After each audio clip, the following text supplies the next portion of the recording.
আমার এবার পরিবেশন কবি কাজী নজরুল ইসলামের লিচু চোর। এটি একটি ছড়া কবিতা। বাবুদের তাল পুকুরে হাবুদের ঢাল কুকুরে, সে কি বাস করলে তারা, বলিথাম একটু দাঁড়া। পুকুরের ওই কাছে না লিচুর এক গাছ আছে না, হোথা না আসতে গিয়ে ইয়ে বড় এক কাস্তে নিয়ে গাছে গিয়ে যে চড়েছি, ছোট এক ঢাল ধরেছি। ও বাবা মরাত করে পড়েছি সরাত জোরে, পড়বি তো পর মালির ঘাড়েই, সে ছিল গাছের আড়েই।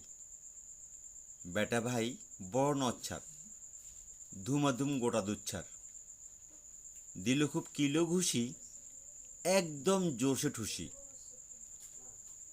আমিও বাগিয়ে থাপড়, দে হাওয়া চাগিয়ে কাপড়, লাফিয়ে ডিঙ্গুনো দেয়াল, দেখি এক ভিতরে শিয়াল। আরে শিয়াল কোথা, ভেলোটা দাঁড়িয়ে হতা, দেখে যেই আতকে ওঠা, কুকুরও জুড়লে ছোটা। আমি কই কম্ম কাবার,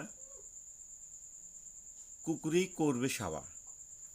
বাবা গো মা গো বলে পাঁচিলের ফোকল গলে, ঢুকে গিয়ে বসদের ঘরে, যেন প্রাণ আসলো ধরে।